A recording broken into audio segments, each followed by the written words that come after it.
Good evening, friends. We just returned today after a 10-day tour, a strong delegation to United States and South Korea.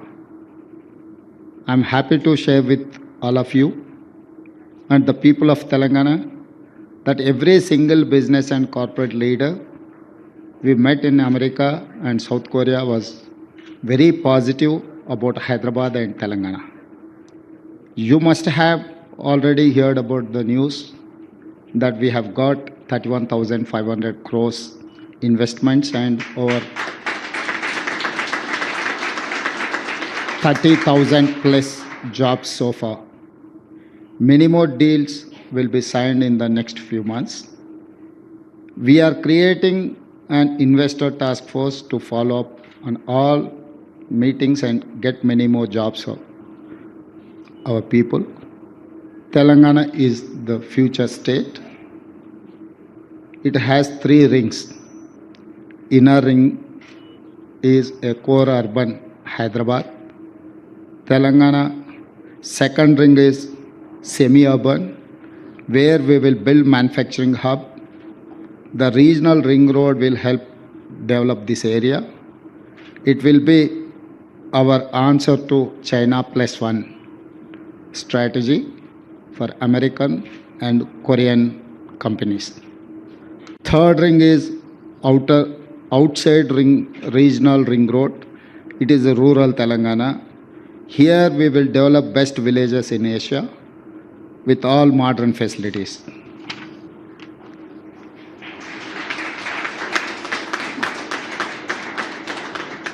My vision is to make Telangana $1 trillion economy in next 10 years.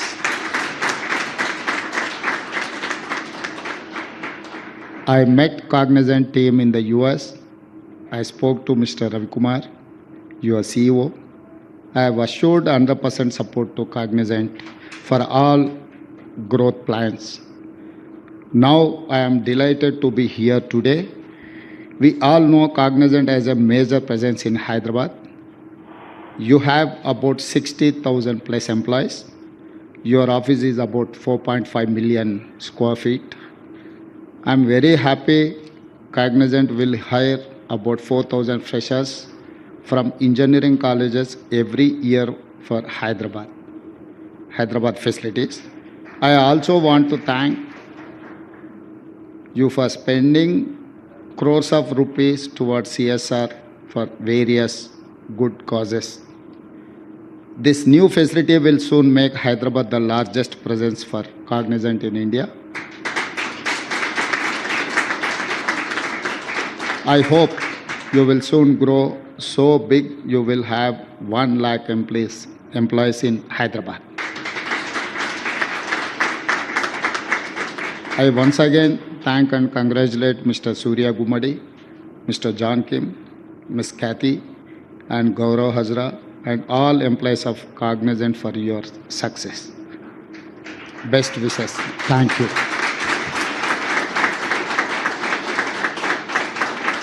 Hyderabad నగరం ప్రపంచ ముఖ చిత్రంలో ఒక ప్రధానమైన నగరంగా గుర్తింపు పొందడానికి అది కొద్ది రోజులో, కొద్ది నెలలో, కొద్ది సంవత్సరాలు కష్టపడితే నిర్మించిన నగరం కాదు ఈ నగరం. ఈ నగరం 430 సంవత్సరాల క్రితం కులీ కుతుబ్ షాయిల నుంచి మొదలు పెడితే నిజాం వరకు హైదరాబాద్ నగరాన్ని నిర్మించడం జరిగింది. ఆ తర్వాత నిజాం బ్రిటిషర్స్ కలిసి రెండవ నగరం సికింద్రాబాద్ని నిర్మించడం జరిగింది. మళ్ళీ మా మంత్రి శ్రీధర్ బాబు గారు చెప్పినట్టు శ్రీ రాజీవ్ గాంధీ గారి దేశంలో సాంకేతిక నైపుణ్యమే నిరుద్యోగ సమస్యకు పరిష్కారం. ప్రపంచంతో పోటీ పడాలంటే భారతదేశం సాంకేతిక నైపుణ్యం సంపాదించాలి అని చెప్పి దేశానికి కంప్యూటర్ని పరిచయం చేశాడు. ఆ కంప్యూటర్ని పరిచయం చేసిన క్రమంలోనే శ్రీ రాజీవ్ గాంధీ గారి నిర్ణయం మేరకు ఆంధ్రప్రదేశ్లో ఆనాటి ముఖ్యమంత్రి నేదురుమల్లి జనార్దన్ రెడ్డి గారు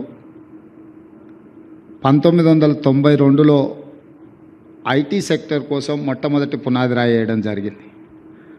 తర్వాత ఆ కార్యక్రమం ఆగిపోవడం, ఆ తర్వాత నారా చంద్రబాబు నాయుడు గారు ఉమ్మడి రాష్ట్రానికి ముఖ్యమంత్రిగా బాధ్యతలు చేపట్టడం, వారు ఖచ్చితంగా ఆంధ్రప్రదేశ్ యొక్క నిరుద్యోగ సమస్య, రాష్ట్రం యొక్క ఆదాయం పెంచుకోవాలి అనంటే వ్యవసాయం ఒకటే సరిపోదు, సాంకేతిక నైపుణ్య రంగంలో రాణించాలి అని చెప్పి హైటెక్ సిటీని నిర్మించడం జరిగింది. హైటెక్ సిటీ నిర్మాణంతో హైదరాబాద్ నగరంలో పెట్టుబడులు రావడం, నారా చంద్రబాబు నాయుడు గారు, డాక్టర్ వైఎస్ రాజశేఖర రెడ్డి గారు 3వ నగరంగా సైబరాబాద్ నగరాన్ని నిర్మించారు. ఈరోజు హైదరాబాద్ని 3 నగరాలుగా చూడొచ్చు. హైదరాబాద్ నగరం, సికింద్రాబాద్ నగరం, సైబరాబాద్ నగరం, ఔటర్ రింగ్ రోడ్, అంతర్జాతీయ ఎయిర్పోర్ట్, ఐటీ కంపెనీలు, ఫార్మా రంగము, ఇట్లా ప్రతి రంగంలో హైదరాబాద్ రాణించడం వల్ల ఈరోజు ప్రపంచ స్థాయిలో మన తెలంగాణ రాష్ట్రానికి, హైదరాబాద్ నగరానికి ఒక గొప్ప గుర్తింపు వచ్చింది. హైదరాబాద్ ఏ విధంగా అయితే అభివృద్ధి చెందిందో, కాగ్నిజెంట్ కూడా సూర్య గుమ్మడి గారు చెప్పినట్టు 2002లో ఒక చిన్న సంస్థగా ఇక్కడ పని మొదలుపెట్టి ఈరోజు తెలంగాణ రాష్ట్రంలో అత్యధికంగా ఉద్యోగ అవకాశాలు కల్పిస్తున్న 2వ సంస్థగా కాగ్నిజెంట్ రాణించింది. భారతదేశంలో టాటాలతో పోటీ పడగలిగిన శక్తి సామర్థ్యం, తెలంగాణ రాష్ట్రంలో టాటాలతో పోటీపడి నిరుద్యోగ సమస్యకు పరిష్కారం చూపిస్తున్న సంస్థ కాగ్నిజెంట్ సంస్థ. ఈరోజు లక్షలాది మంది తెలంగాణలో చదువుకుంటున్న ఇంజనీరింగ్, నాన్ ఇంజనీరింగ్ స్టూడెంట్స్కి ఉద్యోగ ఉపాధి అవకాశాలు వస్తున్నాయి అని అంటే కంటిన్యూస్గా కులీ కుతుబ్ షాయి నుంచి మొదలు పెడితే నారా చంద్రబాబు నాయుడు గారు వరకు ఎక్కడ కూడా హైదరాబాదు నగర అభివృద్ధి విషయంలో సిద్ధాంతపరంగా, రాజకీయ పరంగా విభేదాలు, భిన్న అభిప్రాయాలు ఉన్న హైదరాబాద్ నగర అభివృద్ధిలో ఎప్పుడు కూడా అది ప్రభావం చూపించలేదు. అందుకే ఈరోజు హైదరాబాద్ నగరం ఒక గొప్ప నగరంగా రాణించింది. ఆ విధానాన్ని కొనసాగించాలని ఈరోజు తెలంగాణ రాష్ట్ర 2వ ముఖ్యమంత్రిగా, అదేవిధంగా మా మిత్రుడు IT and industries minister Sridhar Babu గారు, మేము స్పష్టంగా కాగ్నిజెంట్ ప్రతినిధులకే కాదు, ఈ దేశంలో పెట్టుబడులు పెట్టడానికి ముందుకు వస్తున్న మా యుఎస్ అండ్ సౌత్ కొరియా పర్యటనలో వచ్చిన చాలా అంతర్జాతీయ సంస్థలకు ఒక మాట చెప్పదలుచుకున్నాం. ఈ 430 సంవత్సరాలలో రాజకీయపరమైన, పరిపాలనపరమైన భిన్న అభిప్రాయాలు ఉన్న హైదరాబాద్ నగర అభివృద్ధిలో భేదాభిప్రాయాలు లేకపోవడం వల్లనే హైదరాబాద్ నగరం ప్రపంచంతో పోటీ పడుతుంది.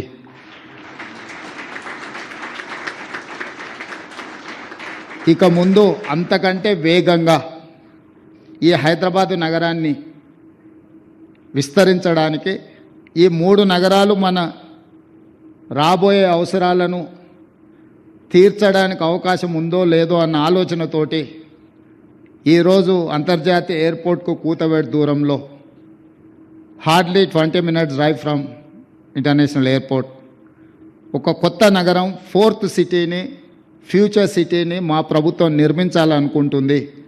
ఈ 4th city, future city China plus one country కోసం అమెరికా, సౌత్ కొరియా, ఇతర దేశాలు ఏదైతే చూస్తున్నాయో ఈ అన్ని ప్రశ్నలకు సమాధానంగా 4th సిటీ మేము ఫ్యూచర్ సిటీగా ఏదైతే నిర్మించాలనుకుంటున్నామో అదే సమాధానం చెప్తుంది. ఈ ఫ్యూచర్ సిటీలో మీరందరూ భాగస్వాములు కావాలి. కాగ్నిజెంట్ తొందరలోనే 1,00,000 మంది నిరుద్యోగులకు ఉద్యోగ అవకాశాలు కల్పించేటప్పటికీ ఆ ఫ్యూచర్ సిటీలో కూడా మీ ప్రెజెన్స్ కనిపించాలి, మీరు అక్కడ ఉండాలి. మిమ్మల్ని అక్కడికి రావాల్సిందిగా రాష్ట్ర ప్రభుత్వం తరఫున సాదరంగా మిమ్మల్ని ఆహ్వానిస్తున్నాం.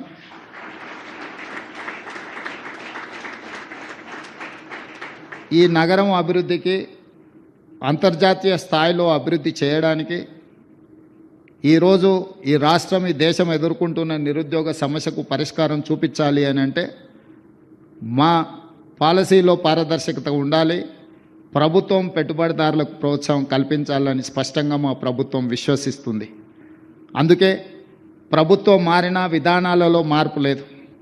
ఇంకా వేగంగా, ఇంకా పారదర్శకంగా, ఇంకా పట్టుదలతో మా ప్రభుత్వం ఈ తెలంగాణ రాష్ట్రాన్ని ముందుకు తీసుకెళ్లాలనుకుంటుంది. ఈ దేశానికి, ఈ రాష్ట్రానికి పెట్టుబడులను రప్పించి, చాలామంది మిత్రులు ఆంధ్రప్రదేశ్లో ప్రభుత్వం మారంగానే తెలంగాణకు ఆంధ్రప్రదేశ్కు పోటీ ఉంటుంది, తెలంగాణ నుంచి ఆంధ్రప్రదేశ్కు పెట్టుబడులు తరలిపోతాయేమో అని ఒక చర్చ. నేను ఒక మాట స్పష్టంగా చెప్పదలుచుకున్నా. నా పోటీ ఆంధ్రప్రదేశ్, కర్ణాటక, తమిళనాడుతో కాదు. నా పోటీ ప్రపంచంతోనే. హైదరాబాద్ నగరం నా దగ్గర ఉంది. హైదరాబాద్ నగరం నా దగ్గర ఉంది. దేశంలోనే అత్యధికంగా ఉద్యోగ ఉపాధి అవకాశాలు కల్పించే కాగ్నిజెంట్ నా దగ్గర ఉంది. ఈ ప్రాంతం పక్క రాష్ట్రాలతో పోటీ పడే ఆలోచన నుంచి ప్రపంచంతో పోటీ పడడానికి ఎప్పుడో మా ఆలోచనను మేము విస్తరించుకున్నాము. ప్రపంచం అవసరాలు తీర్చడానికి ఈరోజు మేము 4th సిటీని ఒక ఫ్యూచర్ సిటీగా మేము డిజైన్ చేస్తున్నాము. కాబట్టి ఈరోజు మాకు పక్క రాష్ట్రాలతో ఎలాంటి పోటీ లేదు. పక్క రాష్ట్రాల దగ్గర, ఈ దేశంలో ఎవరి దగ్గర హైదరాబాద్ నగరం లేదు. పక్క రాష్ట్రాలు, పక్క ముఖ్యమంత్రుల దగ్గర ఔటర్ రింగ్ రోడ్, అంతర్జాతీయ ఎయిర్పోర్ట్ లేదు. అన్నిటికంటే ఇక్కడున్న ఎన్విరాన్మెంట్ ఈ దేశంలోనే ఎక్కడా లేదు. ఇక్కడున్నంత మంచి వాతావరణం, ఇక్కడున్నంత శాంతి భద్రతలు, ప్రశాంతంగా ఉండడం, ఇక్కడ ఎక్కడి నుంచైనా కనెక్ట్ కావడానికి అన్ని రకాల ఇన్ఫ్రాస్ట్రక్చర్ మన దగ్గర ఉన్నది. కాబట్టి ఈరోజు నేను మీ ద్వారా ఈ యుఎస్ అండ్ సౌత్ కొరియాలో మేము కలిసిన ప్రతినిధులనే కాదు, కలవాలనుకుంటున్న ప్రతినిధులకు కూడా నా సూచన ఒకటే: రండి, తెలంగాణ రాష్ట్రంలో పెట్టుబడులు పెట్టండి. మీ పెట్టుబడులకు భద్రత ఉంటుంది, మీ పెట్టుబడులకు లాభము ఉంటుంది. మీకు కావాల్సిన సాంకేతిక నైపుణ్యాన్ని అందించే యువశక్తి తెలంగాణ రాష్ట్రంలో ఉంది. తెలంగాణ రాష్ట్రాన్ని సాధించిన యువశక్తి తెలంగాణ నిర్మాణంలో ముందుకు వస్తారు. ఎవరు వచ్చినా ఈ రాష్ట్రంలో పెట్టుబడులు పెట్టే వాళ్లకు రక్షణ ఉంటుంది.